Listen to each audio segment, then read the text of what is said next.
Hello dear students. So as you know, H P T G T arts का exam नज़दीक आ गया है। हम ऑलरेडी कुछ सीरीज चला रहे हैं जो कि सब्जेक्ट बेस्ड और टॉपिक बेस्ड है, तो उसमें टाइम लग जाएगा कवर करते करते, है ना। तो जो भी बच्चे, बहुत सारे मैसेजेस मुझे आए थे कि सर एक क्विक रिवीजन वीडियो जो है हमें चाहिए सब्जेक्ट वाइज। तो ये पॉलिटी टॉप 100 MCQs में डिस्कस कर रहा हूँ। सिमिलर बेसिस पे बाकी सब्जेक्ट भी मैं टॉप 100 MCQs आपके साथ डिस्कस करूँगा। तो यहाँ पे हम पार्ट 1 डिस्कस करने वाले हैं जो कि 50 क्वेश्चंस का रहने वाले हैं। बाकी जो बच्चे और एग्जाम के लिए प्रिपेयर कर रहे हैं वो भी इस वीडियो को देख सकते हैं। आपने अगर पढ़ रखा है या पढ़ लिया है तो एक रिवीजन की तरह आप इसको चेक कर सकते हैं, ठीक है। So let's start. तो क्वेश्चन जो है फर्स्ट में आपकी स्क्रीन पे जो है हिंदी और इंग्लिश दोनों मीडियम में क्वेश्चन होगा। आप आंसर मुझे कर सकते हो, ठीक है। इसको एडजस्ट कर लेते हैं, okay. So start question number first. Question number first क्या बोल रहे हैं? Which is not correct about the India's prime minister. तो कौन सी चीज़ बोलते हैं भारत के प्रधानमंत्री के बारे में कौन सा कथन सही नहीं है, बताना है आपने। पहले तो सवाल के अंदर इस चीज़ का बहुत अच्छे से ध्यान देना कि पूछा क्या है, सही है या सही नहीं है। अब जल्दी से कमेंट बॉक्स में आंसर देते रहना क्वेश्चन वाइज। तो पहला क्वेश्चन जो है वो है कि वह सरकार का प्रमुख होता है, पहला ऑप्शन। दूसरा है वह लोकसभा में जो है बहुमत दल का नेता होता है। सरकार का प्रमुख होता है प्रधानमंत्री, बिल्कुल सही है। तो जो आपका गवर्नमेंट बनती है तो उसका जो लीडर होता है, जो भी आप पार्टी जीतती है, ठीक है, तो उसका जो लीडर होता है उसी को प्रधानमंत्री बनाया जाता है। लोकसभा में बहुमत दल का नेता, अगर लोकसभा के अंदर प्रधानमंत्री है तो बहुमत में जो है उस दल का नेता होता है प्रधानमंत्री, बिल्कुल सही है। सी और डी ऑप्शन देखते हैं। देन जब भी आप क्वेश्चन सॉल्व करो तो ये ज़रूर देखते रहना कि ये सही है टिक करते रहो, जो गलत है उस पर क्रॉस कर दो। और पूछा भी क्या है, सही नहीं है, तो क्रॉस वाला आंसर हो जाएगा। तो बोलता है यदि संसद के दोनों सदनों द्वारा 2/3 बहुमत से अविश्वास प्रस्ताव पारित किया जाए तो उसे हटाया जा सकता है। तो नो कॉन्फिडेंस जो मोशन है बेटा, उसको लाया जाए बोलते हैं तो प्रधानमंत्री को हटाया जा सकता है। और नो कॉन्फिडेंस मोशन के लिए इसने मेजोरिटी दी है 2/3। तो 2/3 मेजोरिटी नहीं होते नो कॉन्फिडेंस मोशन का, है ना। तो यहाँ पर नो कॉन्फिडेंस मोशन भी जो है सिंपल मेजोरिटी से पास किया जाता है, इसलिए ये मेजोरिटी के आधार पे ये गलत है। बात वैसे तो ठीक है कि नो कॉन्फिडेंस मोशन अगर लाया जाता है लोकसभा के अंदर, ठीक है, देन क्या होगा कि जो आपकी सरकार है तो वो सरकार घिर सकती है अगर जो है ऑपोजिशन ऑपोजिशन जो पार्टी है या दूसरी जो ऑपोजिशन पार्टी जो सबसे बड़ी पार्टी है वो क्या लाए, वो एक दूसरा प्रस्ताव लाए और अपने मेजोरिटी साबित कर ले संसद के अंदर, खासकर लोकसभा के अंदर, तो वो पार्टी पिछला जो प्रधानमंत्री है उसको रिज़ाइन करना होता है। लेकिन वो 2/3 नहीं होता, यहाँ पे ये गलत हो गया। और फोर्थ ऑप्शन है उसकी नियुक्ति राष्ट्रपति द्वारा की जाती है, वो बिल्कुल सही है कि काउंसिल ऑफ मिनिस्टर मंत्री परिषद हो गया चाहे फिर प्राइम मिनिस्टर हो गया, इन दोनों की नियुक्ति जो है ये प्रधानमंत्री करता है, ठीक है। तो आर्टिकल मुझे बताओ कौन सा आर्टिकल है appointment of council of minister and prime minister, option में मुझे कमेंट में बताना। तो आंसर जो है सी इज़ करेक्ट। तो क्वेश्चन नंबर सेकंड पे आते हैं। क्वेश्चन नंबर सेकंड जो है आपकी स्क्रीन पे ये क्या बोलता है, विच कॉन्स्टिट्यूशनल अमेंडमेंट इंट्रोड्यूस दी आपका फंडामेंटल ड्यूटीज़। तो फंडामेंटल ड्यूटीज़, ठीक है, तो मौलिक जो हमारे कर्तव्य हैं, जो कि किस में आता है, पार्ट 4A में आता है ना। पार्ट 4A के अंदर मौलिक कर्तव्य जो है भारत के संविधान में है। आपको ये बताना है कि कौन से संविधान संशोधन में इनको ऐड किया गया। तो 42nd एमरजेंसी के टाइम पीरियड में 1976 1976 में 42वां संविधान संशोधन हुआ था संविधान के अंदर, जिसको मिनी कॉन्स्टिट्यूशन भी कहा जाता है। लघु संविधान क्यों बोलते हैं मिनी कॉन्स्टिट्यूशन, क्योंकि बहुत सारी चीज़ें जो है इसमें बदली गई थी 42वें संविधान संशोधन में। तो आंसर जो है वो डी हमारे पास हो जाएगा। नेक्स्ट क्वेश्चन पे आते हैं, क्वेश्चन नंबर थर्ड। तो क्वेश्चन नंबर थर्ड जो है क्या बोलते हैं, which right was described by doctor B.R. Ambedkar as the बोलते हैं heart and soul of constitution. तो डॉक्टर B.R. अम्बेडकर के द्वारा किस अधिकार को संविधान का हृदय और आत्मा कहा गया। तो कौन से अधिकार को कहा गया है, कौन से मौलिक अधिकार को कहा गया है। तो यहाँ पे आप देखोगे कि राइट टू फ्रीडम है, या कल्चरल और एजुकेशनल राइट है, राइट टू कॉन्स्टिट्यूशनल रेमेडी है, या राइट अगेंस्ट एक्सप्लॉइटेशन है। तो संवैधानिक उपचारों का जो अधिकार है आर्टिकल 32 के अंदर, इसको कहा गया है heart and soul of Indian constitution, B R Ambedkar के द्वारा। बाकी आर्टिकल के आपको बाकी जो राइट्स दिए हैं फंडामेंटल, तो उन मौलिक अधिकार के आपको अनुच्छेद पता होने चाहिए, आर्टिकल पता होना चाहिए। राइट टू फ्रीडम जो है, ये कौन सा आर्टिकल है? राइट एजुकेशन और कल्चरल राइट कौन सा है? तो फ्रीडम जो आप देखोगे, ये आपको देखने को मिलेगा 19, 20, 21, 22 तक। अगर आप देखते हो कल्चरल और एजुकेशन राइट, ये 29 और 30 के हैं, है ना। राइट अगेंस्ट एक्सप्लॉइटेशन आप देखते हो तो 23 और 24 जो आर्टिकल है, ये अगेंस्ट एक्सप्लॉइटेशन है। तो इस तरह से ये साथ साथ में रिवाइज करते रहना। नेक्स्ट क्वेश्चन पे आते हैं, क्वेश्चन नंबर 4। क्वेश्चन नंबर 4 बोल रहा है which constitutional amendment introduce the anti defection law. तो बोलता है कि दल बदल विरोधी कानून जो है कौन से संविधान संशोधन के द्वारा इंट्रोड्यूस किया गया। तो यहाँ पे किस संविधान संशोधन द्वारा दल बदल कानून जो है वो लाया गया। संविधान संशोधन आपको बताना है कौन सा हुआ। तो ऑप्शंस जो हैं आपके सामने ये है, 44वां, 52nd, 61st और 73rd। तो कौन सा संविधान संशोधन हुआ था? तो अगर आप देखोगे 52nd कॉन्स्टिट्यूशन अमेंडमेंट एक्ट हुआ है 1985 में। 1985 में राजीव गांधी के टाइम पीरियड में जो है 52nd संविधान संशोधन के अंदर दल बदल कानून जो है उसको लाया गया था। जिसका मेन उद्देश्य क्या था? मेन उद्देश्य था कि जो आपके उस समय की जो पार्टियां थी, तो उसमें क्या हो रहा था कि कितने भी मंत्री बन सकते थे, और इस मंत्री बनने की ओर मतलब दौड़ में बहुत सारी छोटी छोटी पार्टियां जो दल बदलती रहती थी, ताकि वो दूसरे दल में जाके उस पार्टी को मेजॉरिटी में लेके आती थी, फिर उनकी सरकार बनती थी और उनको मंत्री कुछ पद मिल जाता था। तो इस तरह से जो है ये आपका सरकार गिराने के लिए बहुत बार बार इस तरह की चीज़ करी जाती थी। तो इसको गवर्नमेंट को स्टेबल करने के लिए ये सब किया गया था। ठीक है, बी जो है that is correct answer. Next question पे आते हैं, क्वेश्चन नंबर 5। क्वेश्चन नंबर 5 बोल रहा है who appoint prime minister of India. कौन जो है प्रधानमंत्री को अपॉइंट करता है? तो कौन करता है, पीछे मैंने आपसे कमेंट बॉक्स में पूछा था कि आंसर देना मुझे। ठीक है, तो आर्टिकल 75 जब आप पढ़ते हो बेटा, तो वहाँ पे लिखा जाता है, आर्टिकल 75 अनुच्छेद 75 में बोलता है कि council of ministers are appointed by, किसके द्वारा? पहले बोलेगा प्राइम मिनिस्टर जो है अपॉइंटेड बाय प्रेसिडेंट, जो कि पार्टी का लीडर माना जाता है, जो मेजॉरिटी पार्टी होती है। और काउंसिल ऑफ मिनिस्टर जो होते हैं मंत्री परिषद, वो प्रधानमंत्री द्वारा जो है नियुक्त किए जाते हैं, प्रधानमंत्री राष्ट्रपति द्वारा नियुक्त किए जाते हैं प्रधानमंत्री की सलाह पर। तो ये ध्यान देना कि council of minister appointed by president on the, किसके रिकमेंडेशन पे? Prime minister. प्रधानमंत्री जिनको बोलेगा उनको ही राष्ट्रपति जो है मंत्री बना सकता है। तो आंसर जो है यहाँ तो पूछा था प्रधानमंत्री कौन करता है, that means president of India. तो बी जो है ये आंसर होना चाहिए, बी इज करेक्ट आंसर। ठीक है, तो नेक्स्ट सवाल पे चलते हैं। Next question number 6, this is question number 6। तो क्या बोल रहा है, which article of Indian constitution, so which article of Indian constitution deal with the fundamental duties. तो कौन सा अनुच्छेद जो है जिसमें आपके क्या है मौलिक कर्तव्य के बारे में कहा गया है। तो फंडामेंटल राइट्स अगर हम देखें, सारे आर्टिकल आपको याद होने चाहिए। लाइक पहला वाला आर्टिकल याद होना चाहिए, है ना, यूनियन एंड इट्स टेरिटरी। तो वो 1 से लेकर 4 तक आर्टिकल आते हैं। दूसरा सिटीजनशिप आपको याद होना चाहिए, 5 से लेकर 11 तक आर्टिकल सिटीजनशिप में आते हैं। तीसरा फंडामेंटल राइट आपको याद होना चाहिए, फंडामेंटल राइट के अंदर 12 से लेकर 35 तक के जो है अनुच्छेद आपके पास आते हैं। फिर आपको पता होना चाहिए फंडामेंटल राइट्स के बाद दैट इज डीपीएसपी। ठीक है, राज्य के नीति निर्देशक तत्व, director principal of state policies.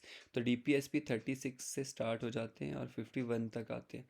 DPSP के बाद भाग 4A जो है उसके अंदर आपको देखने को मिलता है फंडामेंटल ड्यूटीज़, जो कि 42वें संविधान संशोधन में ऐड हुआ था, पीछे हमने अभी अभी देखा था। उसमें जो आर्टिकल आता है 51A आते हैं। 51A के अंदर 11 जो कर्तव्य हैं वो आते हैं। 11वां जो मौलिक कर्तव्य है, जिसमें गार्डियंस और पेरेंट्स को कहा गया है अपने बच्चों को स्कूल भेजना है, उनका कर्तव्य है मौलिक। तो मुझे बताओ कौन से संविधान संशोधन के अंदर इस 11वें कर्तव्य को ऐड किया गया था, ये बताना है। आंसर इसका तो सी हो गया, दैट इज करेक्ट। ठीक है, ओके, जिस हिसाब से अभी टीजीटी पेपर पूछ रहे हैं उसी हिसाब के ये पार्ट 1 जो मैं आपके साथ डिस्कस कर रहा हूँ उस लेवल का।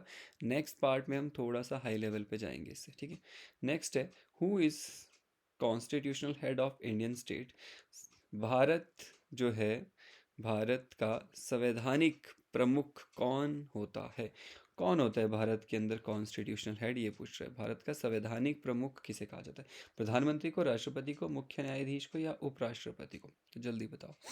तो जो प्रेसिडेंट होता है बेटा, राष्ट्रपति जो है, इसको जो है भारत का संवैधानिक मतलब मुखिया कहा जाता है। हेड ऑफ कॉन्स्टिट्यूशन जो है वो ये है। एंड प्रेसिडेंट जो है ये नॉमिनल हेड भी होता है, ये भी ध्यान देना। पर रियल हेड जो होता है, रियल जो हेड है देश का, वो प्रधानमंत्री होता है। प्राइम मिनिस्टर को माना जाता है रियल हेड। नॉमिनल हेड होता है कौन? राष्ट्रपति। नॉमिनल हेड को और क्या बोलते हैं? It is called de jure. De jure head. De jure head मतलब ज्यूरी के बेस पे, कानून के बेस पे जो मुखिया है वो राष्ट्रपति है। लेकिन प्रधानमंत्री जो है it is de facto. De facto means factual based पे, असलियत अगर देखा जाए तो प्रधानमंत्री हेड है। तो इस तरह से ये याद रखना। So next question, that is question number 8। The concept of directive principle of state policies has been borrowed from which country? ये सवाल आपको पूछे जाते हैं, कौन सा जो है, कौन से देश से प्रावधान लिया गया है हमारे संविधान के अंदर, जो अलग अलग तरह के प्रावधान।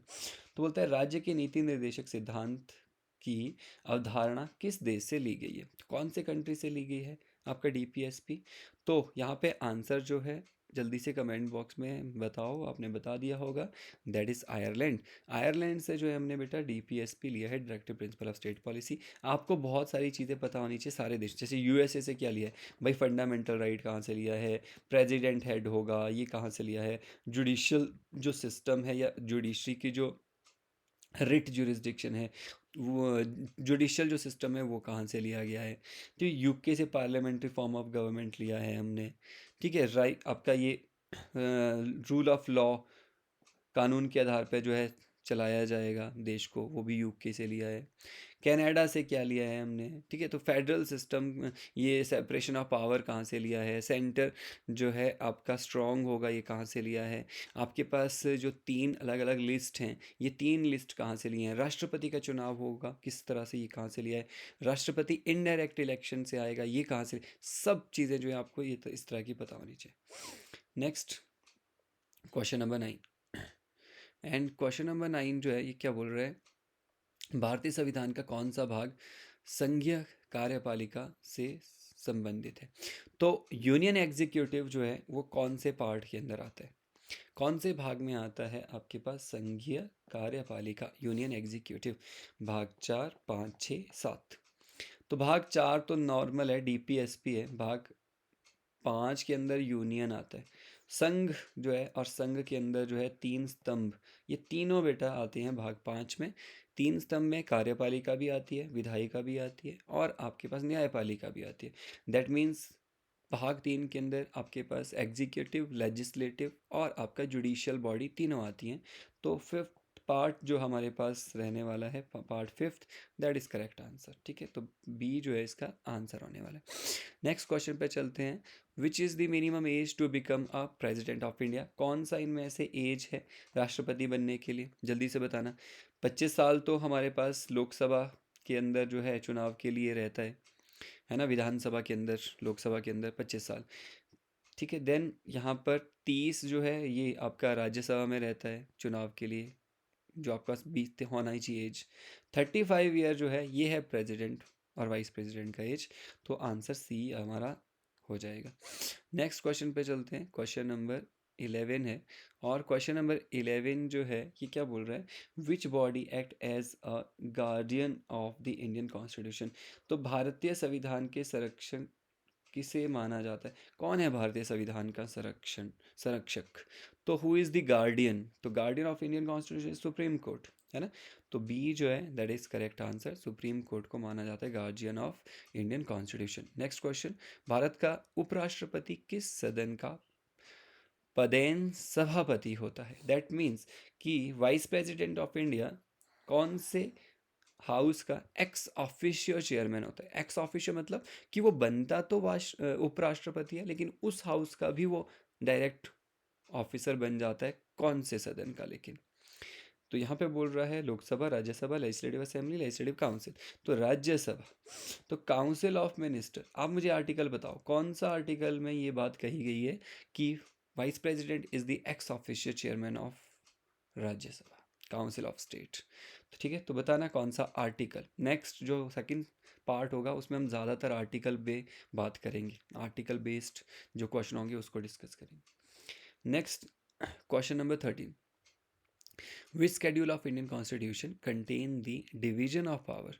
कौन से अनुसूची के अंदर जो आपका पावर्स हैं, शक्तियां हैं, उनके विभाजन के संबंध में लिखा गया है। तो यहाँ पे बोल रहा है 7, 8, 9, 10। तो शेड्यूल 7 के अंदर 3 लिस्ट हैं बेटा, जहाँ पे हम बोलते हैं केंद्र की सूची है, राज्य की सूची है, समवर्ती सूची, यूनियन लिस्ट, स्टेट लिस्ट और कॉन्करेंट लिस्ट। अब ये 3 लिस्ट में क्या है, पावर्स का डिवीजन है कि कौन यूनियन मतलब सेंट्रल गवर्नमेंट किस में कानून बनाएगा, राज्य किस में कानून बनाएगा। तो इस तरह से 7 शेड्यूल, 7वीं अनुसूची इज द करेक्ट आंसर। 8वें में तो हमारे पास कॉन्स्टिट्यूशनल लैंग्वेजेस हैं, है ना, संवैधानिक भाषाएं। 9 शेड्यूल के अंदर हमारे पास क्या है, दैट इज़ कुछ लॉज हैं लैंड रेवेन्यू के, ठीक है। 10th शेड्यूल में क्या है, दल बदल कानून है। तो इस तरह से सारे ये भी याद होने चाहिए। नेक्स्ट दैट इज़ आपका क्वेश्चन नंबर 14। तो क्वेश्चन नंबर 14 बोलते हैं how many fundamental rights were originally provided in Indian constitution.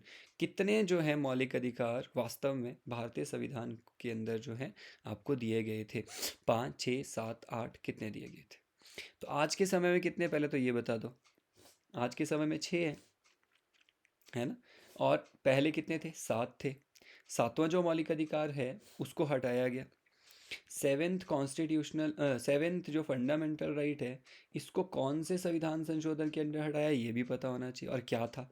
Article 31 अगर आप देखोगे, that was right to property, article 31। और article 19 clause 1 sub clause F अगर आप देखोगे, ये था राइट टू हैव प्रॉपर्टीज। तो आप कितनी भी ज़मीन इकट्ठा कर सकते थे, और ज़मीन होना एक मौलिक अधिकार था, कोई छीन नहीं सकता था, सरकार भी नहीं। तो इसलिए यहाँ पर प्रॉब्लम हो रहा था सरकार को बहुत सारे वेलफेयर के काम करने के लिए। किसी के पास ज़मीन नहीं थी, किसी के पास बहुत थी, तो सरकार को बराबर करना था वो थोड़ा। तो उसके लिए ज़मीन किसी से लेनी पड़नी थी, किसी को देनी पड़नी थी। अब मौलिक अधिकार था तो ले नहीं सकते थे, इसीलिए इसको हटाना पड़ा यहाँ से, ठीक है। तो यहाँ पर आप देखोगे कि कौन सा कॉन्स्टिट्यूशनल अमेंडमेंट हुआ जिसके अंदर इसको हटाया गया, तो याद रखना। और आज के समय में ये कहाँ है, तो 300A आप देखोगे भाग 12 के अंदर आपको अनुच्छेद 300A देखने को मिलेगा, जहाँ पे अब ये एक लीगल राइट है, ठीक है। तो आप देखोगे 44th कॉन्स्टिट्यूशनल अमेंडमेंट एक्ट हुआ था बेटा 1978 के अंदर, उसके अंदर इसको हटाया गया था, इन दोनों आर्टिकल को हटाया गया। Okay next, this is 15th question, which amendment abolish the right to property as a fundamental right। अब भी मैंने आपको बताया, इसने सवाल दे दिया है वो कि कौन सा संविधान संशोधन हुआ जिसके अंदर ये जो मौलिक अधिकार था उसको हटाया गया। तो 44वां संविधान संशोधन 1978 में हुआ था, दैट्स इट। नेक्स्ट क्वेश्चन पे आते हैं। This is our next question, question number 16। Question number 16 क्या कह रहा है, which article of Indian constitution deals with the election of president. कौन से आर्टिकल में राष्ट्रपति के चुनाव के बारे में कहा गया है, चलो बताओ। भवन 54, 55, 56। Yes, in which article. So 54 is correct answer, जहाँ पे राष्ट्रपति के चुनाव के बारे में कहा गया है। आपको ध्यान देना है कि राष्ट्रपति के चुनाव के लिए इलेक्टोरल कॉलेज एक होता है, मतलब कौन जो है राष्ट्रपति के चुनाव में जो है हिस्सा ले सकता है, कौन होते हैं वो, उसको इलेक्टोरल कॉलेज बोलते हैं। तो वो आपके पास होंगे सभी कौन सदस्य, लोकसभा और आपके राज्यसभा, मतलब संसद के सभी सदस्य कौन से, जो चुने हुए सदस्य सिर्फ वो, और राज्य के अंदर विधानसभाओं के भी सिर्फ चुने हुए सदस्य। और साथ ही साथ में ध्यान देना है यूनियन टेरिटरी, जो केंद्र शासित प्रदेश है जहाँ विधानसभाएं हैं, वहाँ के भी चुने हुए सदस्य, सिर्फ चुने हुए सदस्य हर जगह के, एक चीज़ को छोड़ के। राज्य, जिन राज्य के अंदर काउंसिल ऑफ स्टेट्स हैं, विधान परिषद है, तो वो भाग नहीं लेते हैं, विधान परिषद के सदस्य राष्ट्रपति के चुनाव में भाग नहीं लेते हैं, सिर्फ याद रखना इस बात को, ठीक है। तो ये आर्टिकल 54 आंसर हो जाएगा। नेक्स्ट है, prime minister and the council of minister are collectively responsible which house. तो बोलते हैं प्रधानमंत्री और मंत्रिपरिषद सामूहिक रूप से किस सदन के प्रति जो है उत्तरदायी होते हैं, कौन से सदन में जवाबदेही होती है इन लोगों की। तो Lok Sabha is the correct answer. याद रखना, लोकसभा के लिए जवाबदेही होती है प्रधानमंत्री और मंत्रिपरिषद की। क्यों? क्योंकि लोकसभा लोगों के द्वारा डायरेक्ट चुनी गई होती है, और सरकार जो बनती है देश में वो लोकसभा के आधार पर बनती है, राज्यसभा का कोई रोल नहीं है वहाँ, है ना। तो लोकसभा ही सरकार है एक तरह से, और सरकार का उत्तरदायित्व जो है वो मतलब कहाँ के लिए, वो लोगों के लिए। तो लोगों द्वारा चुने हुए लोग हैं लोकसभा के अंदर, तो लोकसभा में जवाबदेही बनती है सरकार मतलब प्रधानमंत्री और उसके मंत्रिपरिषद की, ठीक है। इसीलिए वहाँ पे घिर भी सकता है, नो कॉन्फिडेंस मोशन जो आता है, अविश्वास प्रस्ताव, वो लोकसभा में ही आता है, राज्यसभा में नहीं आता है अविश्वास प्रस्ताव, ठीक है। Next question, question number 18, which part of Indian constitution deals with the fundamental right. बहुत आसान है, थर्ड पार्ट खत्म। नेक्स्ट 19th क्वेश्चन बोलता है who administers the oath of office to the president of India. Yes, Bharat के राष्ट्रपति का जो पद होता है बेटा, उसकी शपथ कौन दिलवाता है? भारत के राष्ट्रपति के पद की शपथ कौन दिलवाता है?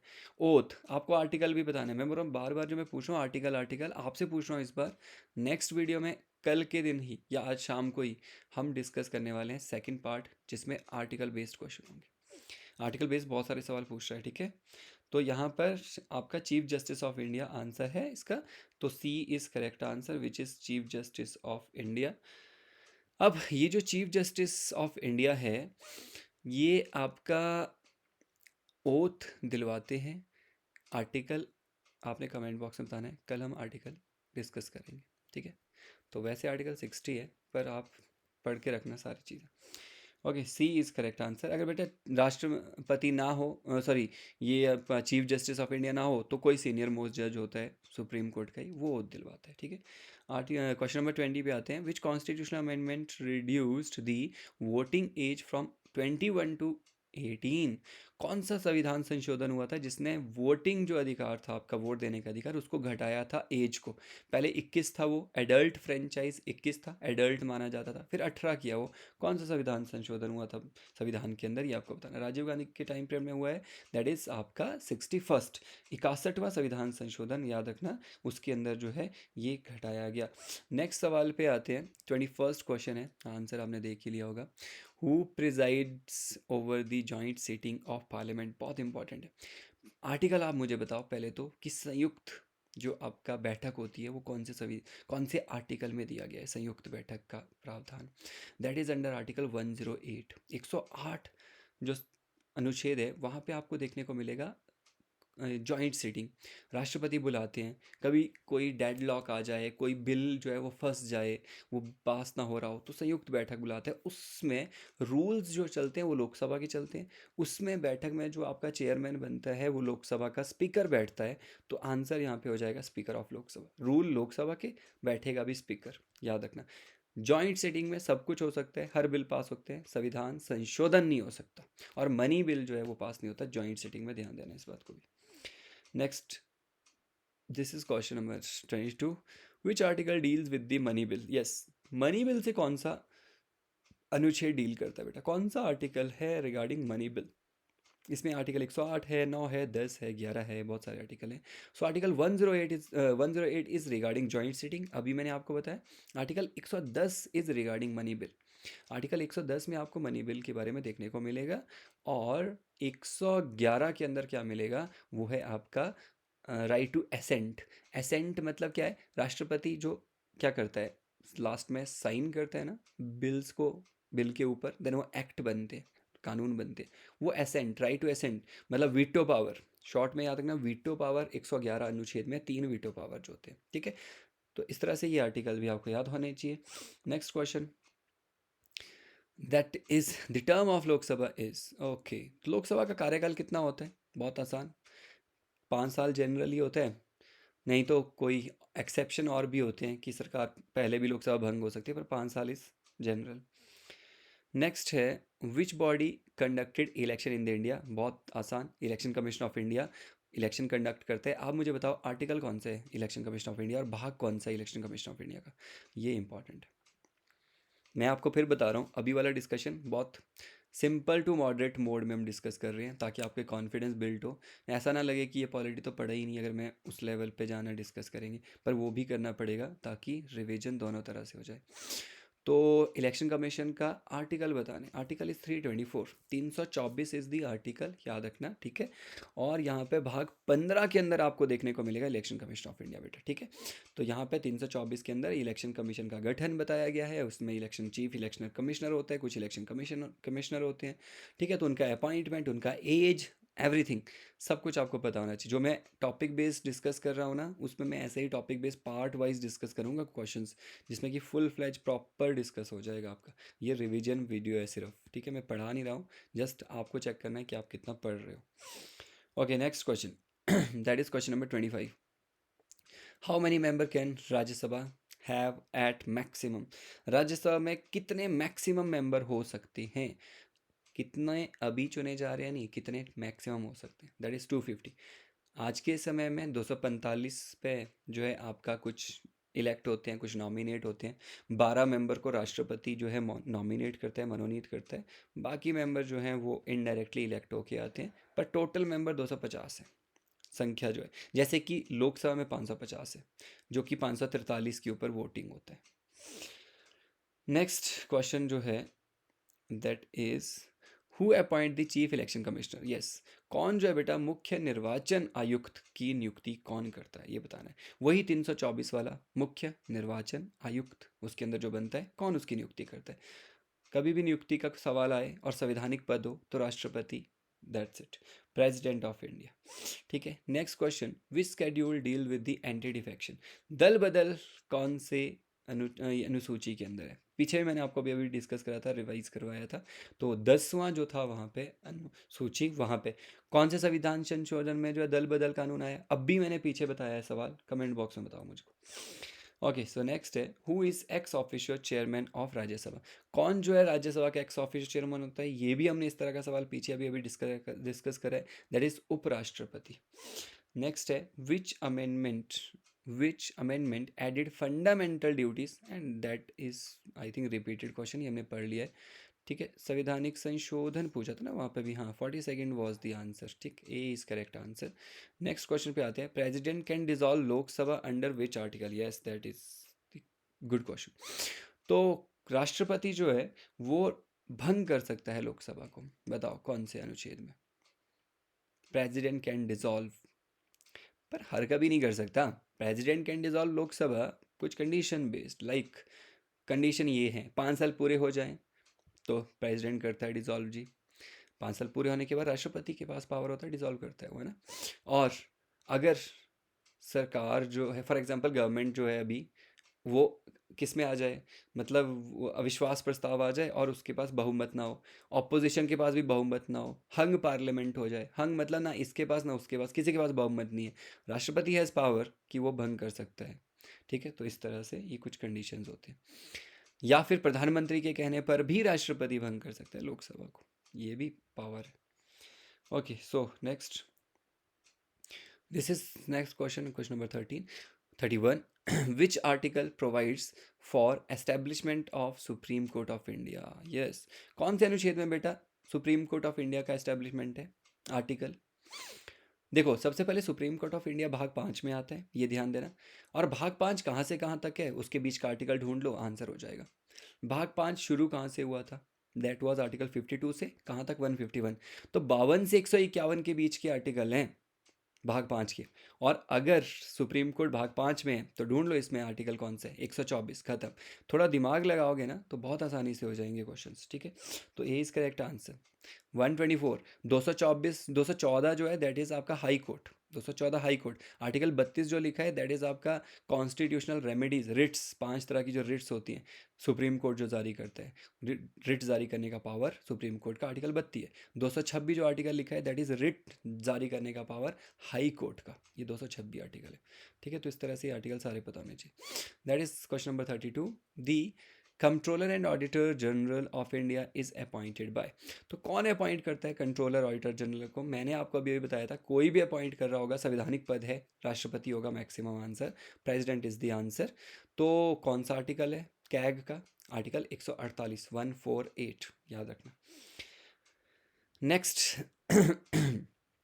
मैं जो टॉपिक बेस्ड ला रहा हूँ ना वीडियो, उनको ज़रूर देखना। अभी हिस्ट्री चल रहा है, मैं पॉलिटी भी साथ साथ में चलाता रहूँगा, अगर आप चाहोगे तो मैसेज कर देना। टॉपिक वाइज उसमें बहुत अच्छे से डिटेल में रिवीजन होता है, ठीक है। अभी आपका एग्ज़ाम आने वाला है, आपने मतलब पढ़ रखा होगा, तो इसलिए ये भी देख लो, एक बार गो थ्रू कर लो, रिवाइज कर लो। इवन कि जो मतलब आने वाले एग्जाम है उनके लिए, अगर आप चाहते हो कि लेक्चर पूरे पूरे मैं लेके आऊँ, प्रॉपर लेक्चर्स आपके लिए, तो मुझे बताना, मैं आपके साथ डिस्कस कर लूँगा। Which article deal with the आपका प्रोक्लेमेशन ऑफ इमरजेंसी। तो कौन सा आर्टिकल है बेटा इमरजेंसी के रिगार्डिंग? बहुत आसान। इमरजेंसी जब बात करता है ना, तो आप नेशनल इमरजेंसी ही ध्यान देना, आर्टिकल 352 वाला, 352। जो प्रेसिडेंट रूल है वो आपका इमरजेंसी है, लेकिन वो कॉन्स्टिट्यूशनल इमरजेंसी बोला जाता है उसको, है ना। तो वो प्रेसिडेंट रूल होता है, स्टेट इमरजेंसी होता है, दैट इज़ 356। 360 जो है ये फाइनेंशियल इमरजेंसी, वित्तीय जो है आपका आपातकाल होता है 360 में। तो इस तरह से ये आर्टिकल ध्यान देना। Next question number 34, who is head of the state executive. तो राज्य की जो कार्यपालिका है उसका आपको मुझे बताना है प्रमुख कौन होता है। राज्य की कार्यपालिका का प्रमुख जो है वो कौन होता है। तो जल्दी से डिस्कस कर लेते हैं, माय बैटरी इज लो। सो ये इसका बैटरी जाने वाला है पैड का। Who is head of the state executive.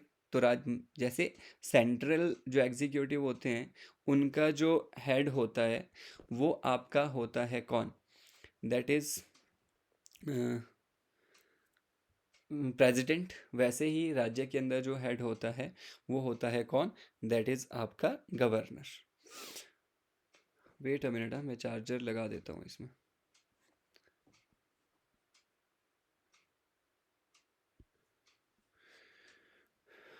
Okay, so question number 34 बोल रहा है विच is the head of state executive. तो कौन होता है बेटा राज्य की कार्यपालिका का प्रमुख कौन होता है। तो राज्य की कार्यपालिका का प्रमुख इज़ गवर्नर, एंड केंद्र की कार्यपालिका का प्रमुख जो होता है दैट इज़ राष्ट्रपति, ठीक है। तो इस तरह से एग्जीक्यूटिव हेड।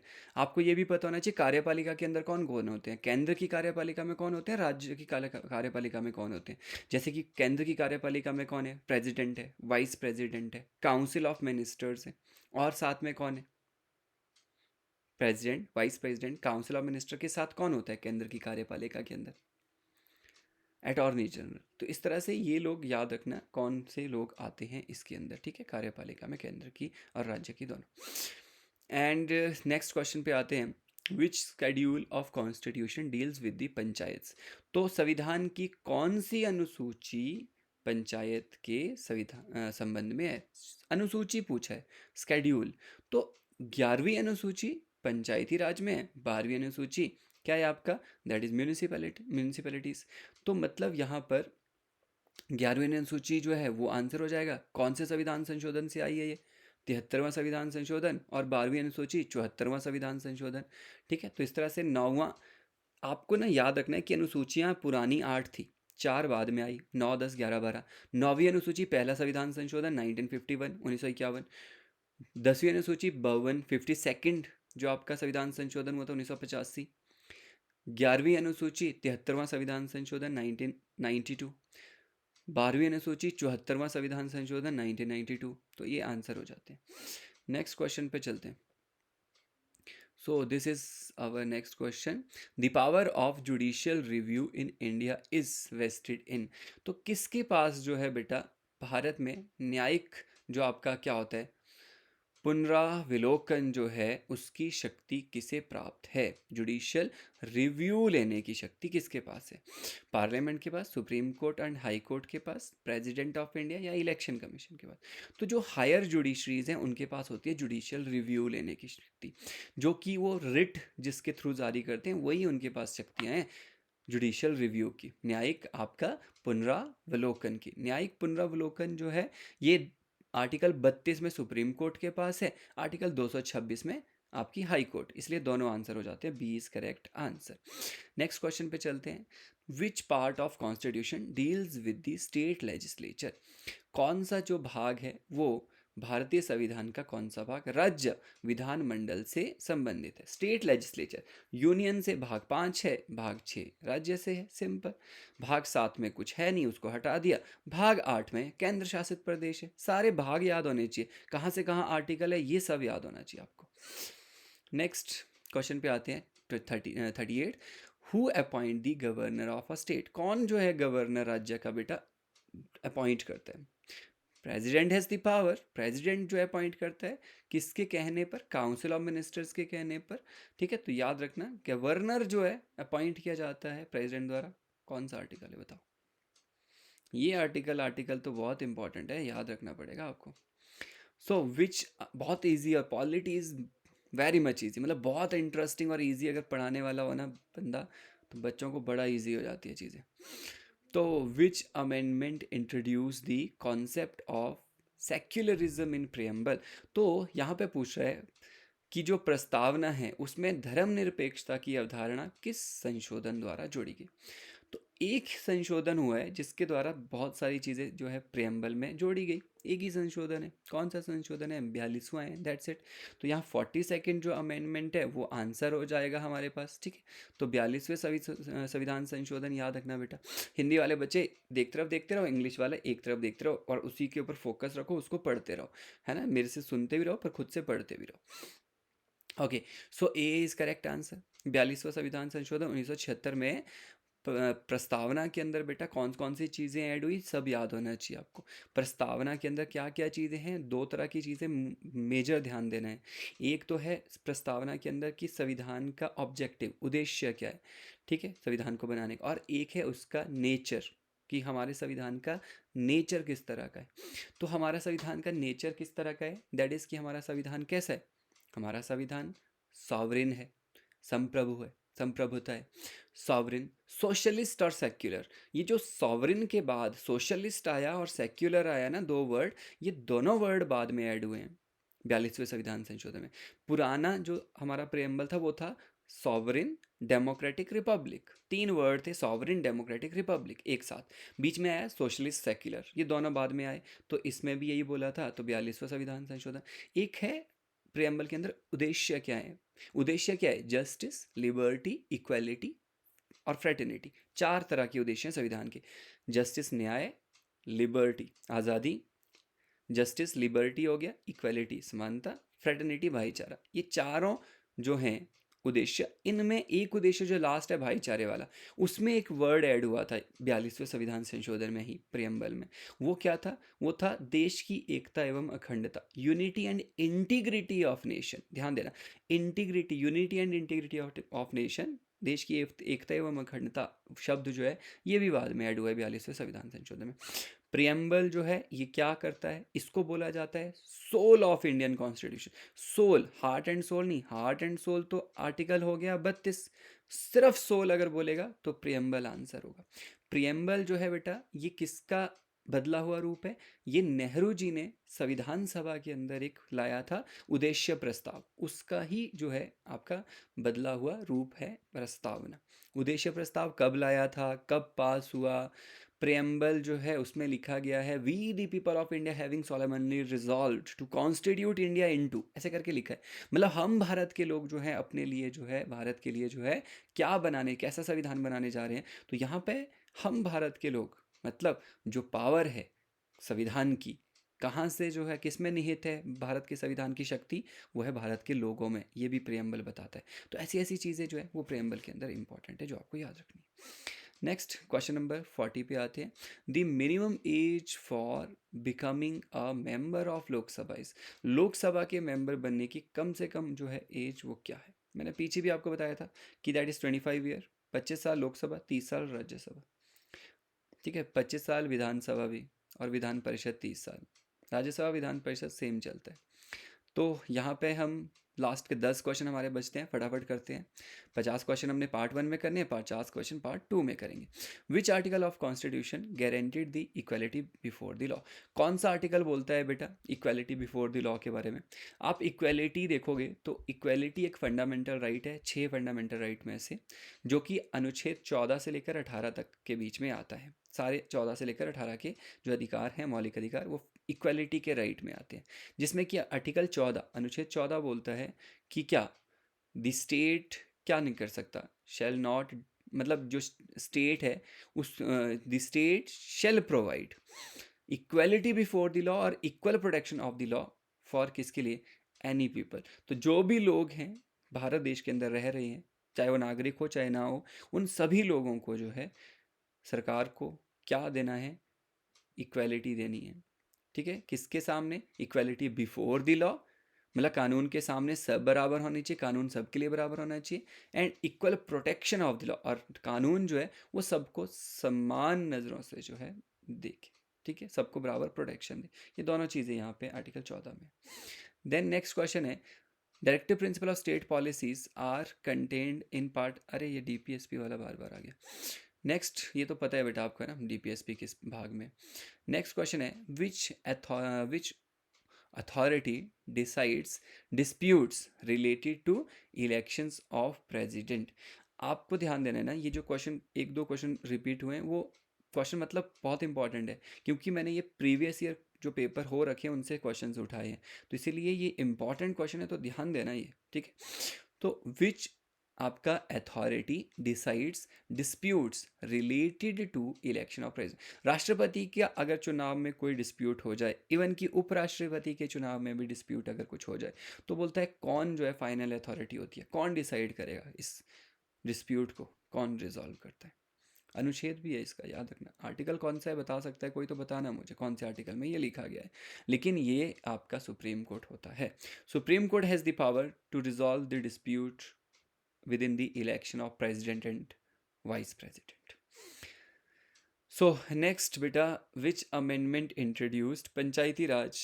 अभी मैंने पीछे डिस्कस आपके साथ एक्स्ट्रा फैक्ट्स के साथ बताया था, कमेंट बॉक्स में जल्दी बताओ पंचायती राज कौन सा संविधान संशोधन और कब हुआ। C is correct answer. Which schedule of constitution deal with the municipality, ये भी बहुत आसान है, मतलब 12वां जो है आपका अनुसूची उसमें आता है। देन लास्ट 5 क्वेश्चन हमारे पास हैं। Who is the chairman of finance commission, finance commission का चेयरमैन कौन होता है जी, फाइनेंस कमीशन का चेयरमैन हु इज़ दी बोल रहे हैं, कौन होता है।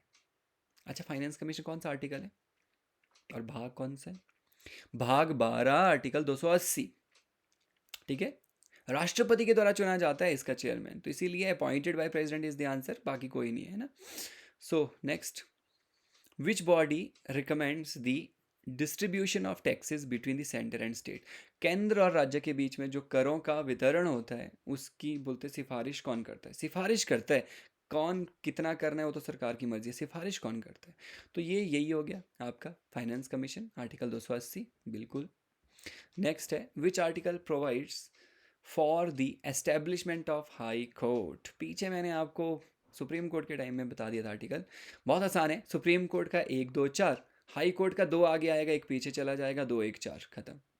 1 2 4 सुप्रीम कोर्ट, 2 1 4 हाई कोर्ट, है ना।